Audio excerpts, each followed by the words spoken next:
السلام عليكم البنات، نتمنى تكونوا بالف خير وانتم تشاهدون هذا الفيديو. ان شاء الله جبت لكم اليوم فيديو بناء على طلب بزاف ديال البنات. هذا الفيديو لان كنت سبقت هضرت للبنات على العشوب ديال الحمام او الخلطه يعني ديال الحمام المغربي لتفتيح وتوحيد لون الجسم. فبزاف كانوا كيسولوني عافاك عاودي لينا هذاك الشيء، عاودي لينا. فقررت اني ندير لكم فيديو في اليوتيوب نهضر لكم على هذه الخلطه هذه ديال الحمام المغربي اللي بزاف البنات كاين الناس كيعرفوها ولكن ما كيعرفوش المكونات ديالها، كيشريوها جاهزه من العطار. وكاين البنات اللي انا تفاجئت واحد العدد كبير من البنات اللي ما عارفينش كاع، ما عارفين عليها حتى شي حاجه. داكشي فاش جيت لكم اليوم ان شاء الله نوريكم المكونات ديالها باش ان شاء الله تشريوها تبداو تستعملوها. انا متاكده ان البنات الا استعملتها ما تبقاوش مازال تستغنيو عليها لانها رائعه جدا. هذه الوصفه هذه ما تبقاوش يجيكم الحمام بلا بها. نبداو على بركه الله. اول مكون اللي هو العرعار. العرعار كنسبق بعض البنات من الجزائر ومن السعوديه سولوني شنو هو العرعار. العرعار كنظن له فقط اسم واحد اللي هو العرعار. المره اللي فاتت وريت لكم الطحون، وهذه المره بهذا الشكل هذا باش يشوفوا البنات يعرفوا عليه. هادو هما الاوراق ديال العرعار، يكون خضر بهذا الشكل هذا، كيكون الاوراق ديالو دايرين بحال عويدات صغار هكا. العرعار كمفتح للبشره ورائع. سبق لي هضرت لكم عليه. البابونج او الكاموميل، زهور الكاموميل حتى هو مفتح للبشره وكيحيد الخلايا الميته، كينشفوا البشره، كيحيدوا دوك الحبوب اللي كيكونوا في الظهر. هاد المكونات كلهم.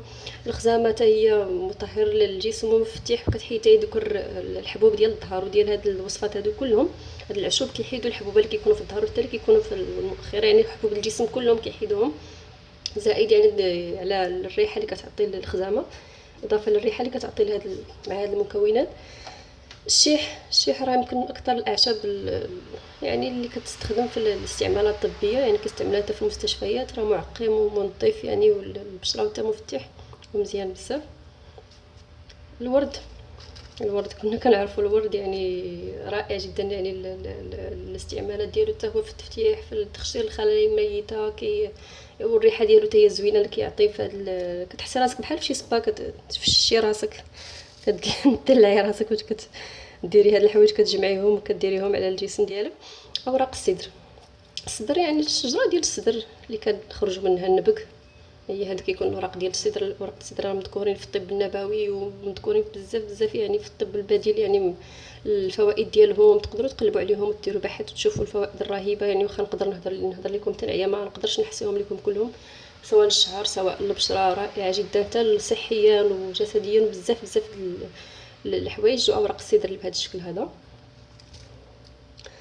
اليازير او اكليل الجبل حتى هو راه كنت هضرت لكم عليه، سواء للشعر سواء هذا فيه المعادن، فيه يعني هادو كلهم اغلبيه ديال هادو المكونات فيهم واحد الزيوت الطياره، ويعني كينعم البشره، كيفتحها غزال بزاف. هذا حتى هو كيساعد على كينشف هذوك الحبوب اللي كيكونوا في الظهر وفي المؤخره.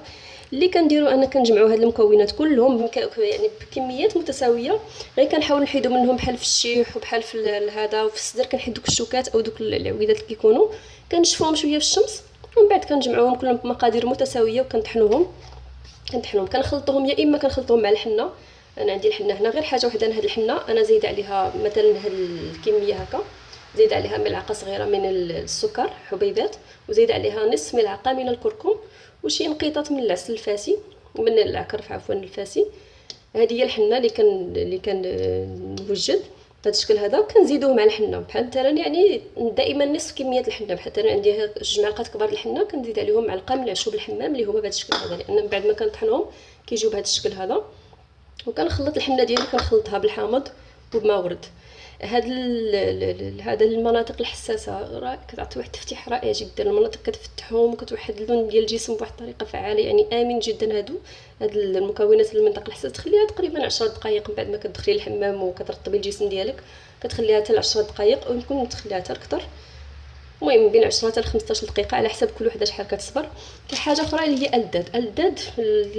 يعني انا ما كنجمعوش معاهم، كنخليه بوحدو ابار هكا باش المناطق الحساسه ما تقربوش ليها الداد. يعني تقدري تخلطي شويه د الحاجات اللي غديري في الجسم ديالك، تاخدي اللي غتديري في المنطقه الحساسه وعاد تخلطي الداد مع الحاجات الاخرى اللي غديري الجسم ديالك. يعني تقدري تستعمليها مع الحنه، وتقدري ايضا تستعملي هاد عشوب الحمام تقدري تستعمليهم مع الصابون البلدي، ومع الداد حتى هما كديرهم. يعني تقدري تستعمليهم 2 مرات. ديري في الحنه الماسك ديال الحنه في الاول الجسم ديالك، حتى كتغسليه ومن بعد كتعاودي تخلطيهم مع الصابون البلدي هاد الاعشاب وكديريهم على الجسم ديالك. كنتمنى من كل قلبي البنات انكم تجربوا هاد الوصفه هذه ديال اللحمه المغربي. كنتمنى انها تكون يعني نكون قدرت شرحت لكم ويكون المكونات باينين لكم. راه رائعه جدا جدا، غير توكلوا على الله وجربوها غادي تعجبكم بزاف.